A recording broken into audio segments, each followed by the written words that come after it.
¿Qué tal, amigos? Bienvenidos a nuestro podcast. Yo soy Raúl Briceño. Y yo soy Juan Torres, y aquí vamos.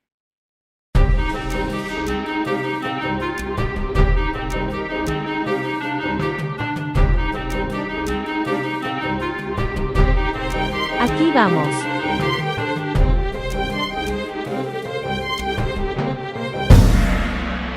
Bueno, Raúl, después de darle la bienvenida a nuestros oyentes y a nuestros televidentes, también debo decir, porque tenemos el canal de YouTube. eh, en los últimos dos podcasts hemos hablado acerca de la iglesia. Lo que pasa es que es un poco extenso el tema de la iglesia. Empezamos hablando de la pedofilia, continuamos con los tres últimos papas. Y en este programa, ya para cerrar esa serie de la Iglesia Católica, Esto es como una saga de Harry Potter, ¿no? sí, sí, me interesa mucho hablar acerca del porqué de esa pedofilia en la Iglesia. Si crees tú que es un tema interesante, a mí me parece interesante analizar el porqué de ese movimiento pedofílico en la Iglesia. Sí, Juan, es muy importante y creo que el que nosotros tratemos este tema aquí es de verdad muy instructivo para las personas que nos quieran escuchar. Quiero ser empático. No, aquí no estamos atacando la iglesia, estamos renegando de un Dios. No, no, No, es estamos bastante importante esa planteando aclaración. un problema que ha surgido en el mundo y que ha afectado al mundo de manera considerable. Exactamente, sí. Eso es lo que estamos tratando de hacer aquí. Lo que vamos a hablar a continuación también, de pronto quizás pueda ser herir susceptibilidades de alguna persona, pero no es nuestro objetivo, no es nuestro fin. Nuestro fin es tratar el problema. Las personas que nos escuchan, caramba, esperamos que nos entiendan y que vean la situación desde el punto de vista que lo vemos nosotros. Y que compartan sus Y que opiniones compartan también. sus opiniones, porque de eso se trata. Una de las ideas principales de nuestro podcast es precisamente esa, escuchar opiniones de todos nuestros oyentes y televidentes y hacer una dinámica, ¿no? De conversación, de opiniones y una puesta en común de todas esas ideas y aprender de cada uno. No se trata de ofender ni de agredir, ni de poner un punto bueno por encima de uno malo o uno malo por encima del bueno, sino de escuchar opiniones y de tener esa, manejar ese arte de lo que es la puesta en común y ¿cómo se dice eso? La discusión, ¿no? El arte de la discusión respetuosa, desde un punto de vista respetuoso. Ya. Pero sí me interesa mucho, veníamos comentando eso, Raúl, nosotros, antes de empezar la grabación de este programa, acerca de ese por qué ha habido ese movimiento pedófilo en la iglesia, qué ha sido lo que ha movido a los curas, la gente que se mueve dentro de la iglesia católica a, a terminar en Voy ese a movimiento. empezar por contarte una historia. Cuando digo la gente, no digo a nivel general, porque también hay gente que es gente buena, ¿no? Que se ha Sí, encargado de hacer obviamente, claro. pero pues la gente, me refiero a la gente que ha terminado dentro de todos estos círculos pedófilos, que ha Y terminado inmiscuida en esos escándalos. voy a empezar contando una historia que viene al caso, y es la historia de un matemático alemán que se llamaba Alan Turing. Antes de la Segunda Guerra Mundial, o en los primeros albores de la Segunda Guerra Mundial, uno de los problemas que enfrentaron los aliados Inglaterra, bueno, en ese momento todavía Estados Unidos no hacía parte de los aliados, era Inglaterra y Francia, ¿no? Era tratar de descifrar los mensajes que estaba enviando Hitler a sus soldados, de la forma como debían conducir la guerra, a dónde debían atacar, dónde debían parar, hacia dónde se debían dirigir, y todo eso se hacía a través de una máquina que se llamaba Enigma. Era un código cifrado, imposible de descifrar si no sabías tú las claves, pero que los mariscales alemanes lo conocían perfectamente y cualquier mensaje era entendido, comprendido inmediatamente por los altos mariscales de Alemania. Inglaterra lo que buscaba era descubrir la forma de entender ese código de la máquina Enigma. Contrató a 5 matemáticos, entre ellos Alan Turing, y les dio la tarea de que empezaran a estudiar el problema. Alan Turing fue muy separado de los otros 4, y él empezó a construir una máquina de la que sus compañeros se burlaron, trataron de destruirla por envidia o por lo que sea, pero al final Alan Turing con su máquina logró descifrar los códigos y los mensajes de la máquina Enigma de los alemanes. Esto le permitió ya a los aliados, en ese momento ya estaba Estados Unidos involucrado en la guerra, eso le permitió a ellos mandar mensajes equivocados al alto mando alemán para que las fuerzas se movieran de unos lados para otros lados.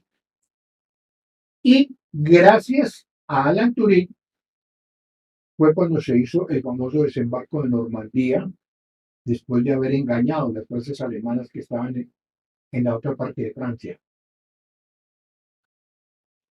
Gracias a Alan Turing, la guerra se redujo por lo menos 2 o 3 años y se salvaron fácilmente 10 o 20 millones de vidas, gracias a Alan Turing.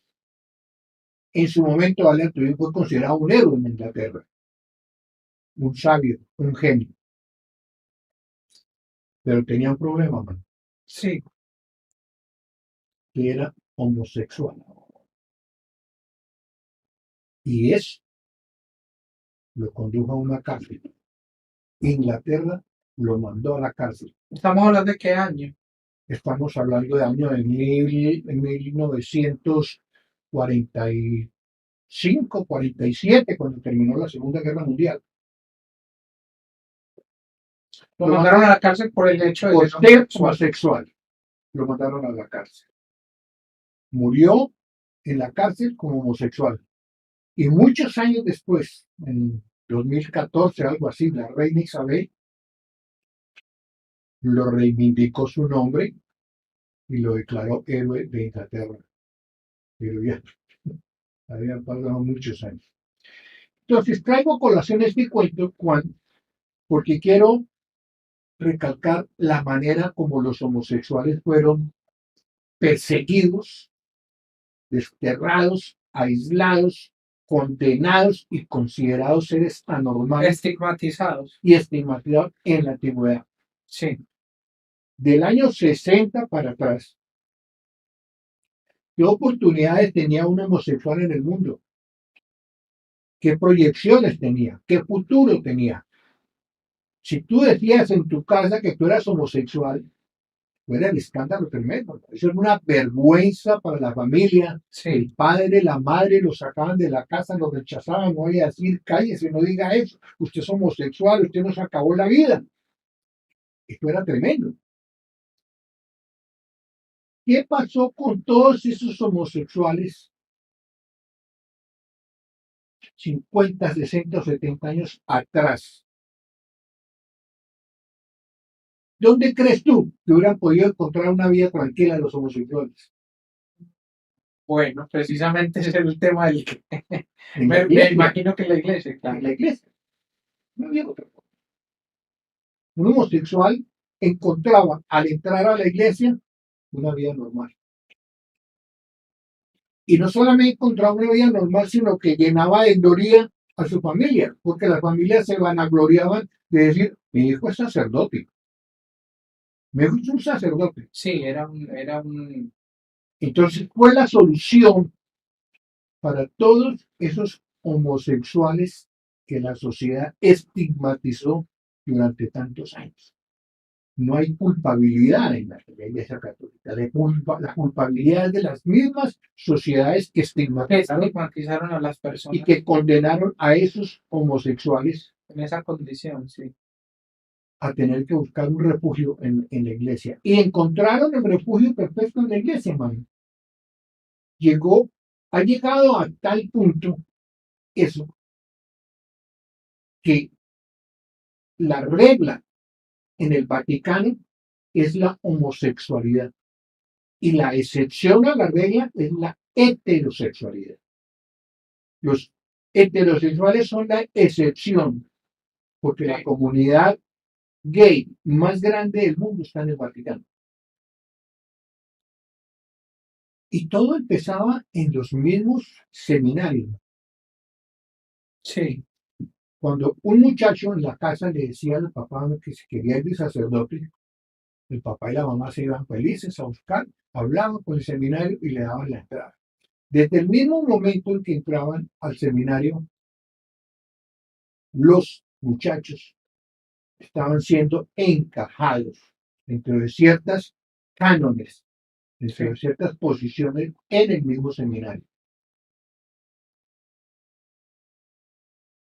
Era tanta la familiaridad que se empeñaba. Para ellos, entrar al seminario era como estar en el paraíso, madre. Se liberaban completamente claro. de su problema Se liberan del problema y encontraban otras personas en la misma condición, y ¿no? encontraban otras personas de la misma condición. Exactamente. Entonces, había una, había una frase muy común, no sé si todavía existe, dentro de los pocos seminarios que hoy en día quedan, y es que era que la frase decía, ese es de la parroquia. Ese es de la parroquia. ¿Qué significaba esto? Cuando llegaban sacerdotes, obispos o señores a dictar conferencias al seminario o lo que fuera, entre ellos se preguntaban, bueno, aquí hay algo como para hacer Sí, este muchacho, ¿qué? Preguntaba el obispo. Decía, ese es de la parroquia. Al decir, ese es de la parroquia, dice, vaya y proponga que ahí no hay problema. sí, ¿Ya? Porque dentro de los seminarios había una regla que decía, cállese y no hable. No pregunte y no hable. Esa era la regla. No pregunte y no hable. Lleve su vida. sí. Como quiera, Entonces, aquí nadie le pregunta nada. Y es más, había otra norma dentro de los seminarios que era que los heterosexuales no podían existir dentro de los seminarios. No había posibilidad de que un heterosexual entrara al seminario y llevara una chica. Eso era el escándalo. Entonces, si eso existía, había la posibilidad de que buscaran la forma de expulsar a esa persona porque no concordaba con las cosas que se sí, estaban llevando dentro de ella. Entonces, aquí radica el verdadero problema de la pedofilia en la iglesia. Todos esos homosexuales empezaron a escalar y escalar y escalar y escalar, escalar, y todos se tapaban unos con otros porque todos hacían parte del mismo problema. sí, Por eso, lo que dijimos en el programa anterior de que Ratzinger, el Papa, cuando estaba de prefecto de la congregación de la fe, conocía todos los problemas de la pedofilia y nunca hizo nada. Juan Pablo los conoció, tampoco hizo nada, porque todos estaban juntados. Es decir, no había forma de que entraran a hacer una acción contra ellos cuando todos ellos eran iguales. Y lo más significativo de todo es esto. Los curas más homófobos son los más homosexuales de la iglesia. El que más rechaza a los homosexuales, el que más estigma a los homosexuales, es más homosexual que ellos. sí, Ese es el gran problema también que existe, que los curas son homosexuales, pero rechazan el homosexualismo, lo critican, lo condenan, lo escriben. Usted no puede ser homosexual, no, y son homosexuales. sí. Es una doble moral impresionante. ¿Por qué? Porque a ellos tampoco les conviene que se descubra eso. Claro. Ellos entraron como hombres. Y además está en juego la posición ética de la institución, de la iglesia como institución, ¿no? Pero sí, ahí viene a jugar lo que hablábamos anteriormente, que con qué autoridad Moral. ética o moral Pues la iglesia, puede la iglesia decirle eso a una persona sabiendo que hay miles, Ahora, no, todo millones de personas. todo el mundo se da cuenta, o todos nos damos cuenta de que, que en estos días no hay vocaciones para los sacerdotes. En todas partes del mundo se están cerrando seminarios, buscando seminarios vacíos, porque no hay las personas que quieran entrar a tener esa vocación de ser sacerdotes. ¿Por qué? Porque los homosexuales salieron del closet, man. Claro, Ya no tienen necesidad de entrar a la iglesia para ocultar su problema. sí, ya es totalmente Ya los homosexuales son admitidos en todo el mundo. El mundo los acepta. La única entidad que todavía los criminaliza es la es iglesia. la entidad donde se resguardaban anteriormente. Eso ha sido en los últimos 20 años, ¿no? Que los últimos 20 o 30 años quizás que de pronto ha empezado a ser aceptado el movimiento homosexual más en la sociedad, ¿no? A nivel, digo yo, bueno, cuando digo, hay veces que gagueo mucho pero cuando digo en la sociedad me refiero abiertamente, en los últimos 20 o 30 años, Sí. más o menos. Porque antes, como estabas diciendo vos, Todavía son estigmatizados en muchos países. Por ejemplo, en el mundo árabe, sí, un homosexual que pueden hasta inclusive hasta matar sí, no, por ser homosexual sí, en los países árabes. En muchos otros países todavía son muy mal vistos. sí, culturas muy clásicas, muy cerradas, muy Pero conservadoras. hay países en los que todavía, en los que se tildan o se llaman países abiertos, y sin embargo todavía el homosexualismo es como muy tabú, como muy, Sí, no, es decir, no es aceptado como por ejemplo lo acepta Francia o Estados Unidos o aquí mismo Australia. sí, Aquí el homosexual en Australia hace parte de la sociedad como lo hace parte cualquiera. claro, eso No, no importa que usted sea homosexual, que sea lesbiano, que sea trans o que lo que sea. Todos hacen parte de una sociedad. sí. Eso está perfectamente comprobado y aceptado en civilizaciones como Australia, como Europa, Francia, Alemania. Pero la iglesia, como dices, Pero en Latinoamérica, que es donde todavía manda la iglesia, sí, ellos mismos se proscriben dentro de los mismos de los países. En Colombia dicen que acá sí, que los homosexuales pueden ser homosexuales. Sí, no hay ningún problema. Pero alguien que sea un homosexual, la familia de ellos pues salen corriendo. sí, claro. Todavía. Pero ya no es como antes que lo sacan corriendo. Dicen, bueno, sí, mijo, ¿qué vamos a hacer? Ya, pues eso tocó así, pues tocó aceptarlo, Sí, pero es muy doloroso, todavía es muy doloroso.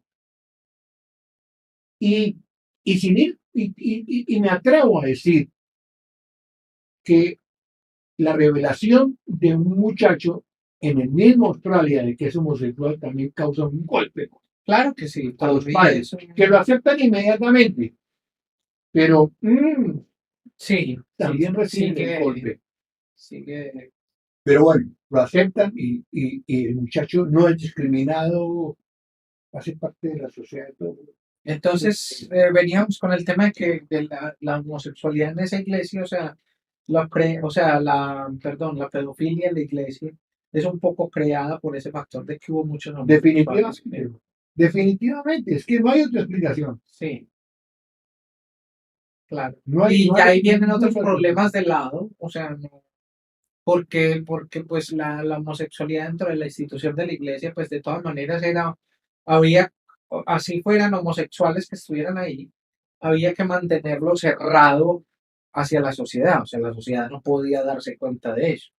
Entonces, toda esa actividad sexual y todas esas relaciones y todas esas cosas que se mantenían tenían que ser por debajo de totalmente secretas. Y si un cardenal recibía o un sacerdote en su oficina de cardenal, recibía una queja de un padre de familia que están abusando de mi hijo, el cardenal busca la forma de cómo callarlo. Sí, Y si la cosa se le elevaba mucho al sacerdote, entonces cambiémoslo, mandémoslo de esta parroquia, mandémoslo para la otra parroquia, sí, a como que allá siga haciendo lo mismo. Es que el problema era ese, dijimos, no había corrección. que los cambiaban, o sea, lo solucionaban diciendo, ah, no, Estaba haciendo, usando niños, váyase para la otra y siga usando allá. vamos a ver si se regenera y lo mandamos a otra ciudad, para que pues, ya sabemos qué es lo que pasa con ese pensamiento que tuvo la iglesia en ese momento, o sea, que ya sabemos que iba el padre a la otra ciudad Sí. a seguir con el número de víctimas, incrementando el número de Y víctimas. eso a nivel de sacerdotes, de obispos, de monseñores, de A cardenales, todos los niveles. todo fue completamente ocultado. Sí, ¿no? Y sigue siendo todavía Sigue, ocultado, sigue porque siendo. ya vemos problemas como lo que está pasando en Canadá y pasa en otros países también. En este momento No, le tocó a Canadá, pero muchísimas cosas. Yo no sé si tú alguna vez, yo creo que tú alguna vez viste una película sobre el convento de las Carmelitas en Irlanda. sí, lo vi. ¿Por qué? Tres niñas que ingresaron y creo que una de ellas sola logra escapar. Sí, Las otras dos mueren ahí, pero las violaciones y las... al principal de ellas la rescata el hermano, la saca Sí, del convento. ¿cómo se llama? No recuerdo el nombre de la película, pero es... Si uno lo busca, Sí, claro, yo creo que es fácil encontrarlo. Es el convento de las Carmelitas en Irlanda. sí, Era la forma como en esa época en Irlanda, que eran países tan sumamente católicos, por una parte de Irlanda católica y la otra parte de la Irlanda de República de Irlanda católica, Sí. y la Irlanda que pertenece a Inglaterra era protestante, y la guerra que se formó entre las dos Irlandas durante 100 años, una por ser católica, otra por ser irlandesa. sí, Pero dentro de esa sociedad en Irlanda, que una muchacha quedara embarazada sin casarse, era un escándalo impresionante para la familia. Entonces, ¿qué hacían las familias? Cogían a esas muchachas y las llevaban al convento de las Carmelitas y allá las dejaban, y allá las enterraban. Ellas tenían sus hijos y las Carmelitas vendían a sus hijos. El día que nacía, ese mismo día se lo quitaban a la mamá, lo llevaban, ya lo y ya tenía. lo tenían negociado, y ellas toda la vida estaban encerradas dentro de esos conventos, sometidas A todos los abusos que a uno puede todos imaginar. los abusos que tú te pudieras imaginar. Y también es también un caso de pedofilia, porque habían niñas menores de edad ahí. Lógico, hay escenas sumamente pesadas dentro de Sí, esa película de los Carmelitas. fue muy del criticado. convento. Sí, y hay escenas muy pesadas, hermano, Sí. en las que hay un sacerdote, se ve a un sacerdote abusando de una niña. Sí, sí, Eso lo puede ver cualquiera, llegar a ver y ver la película completa, porque es muy interesante verla completamente.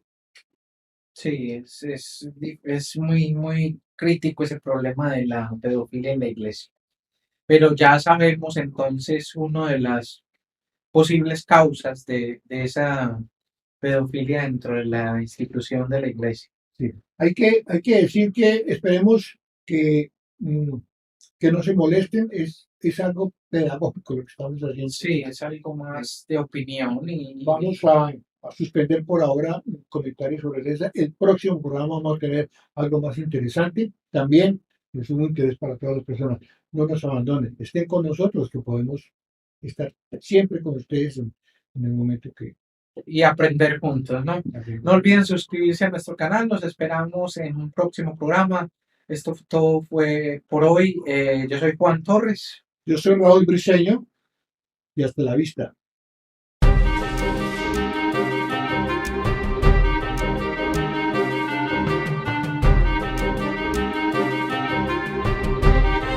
Aquí vamos.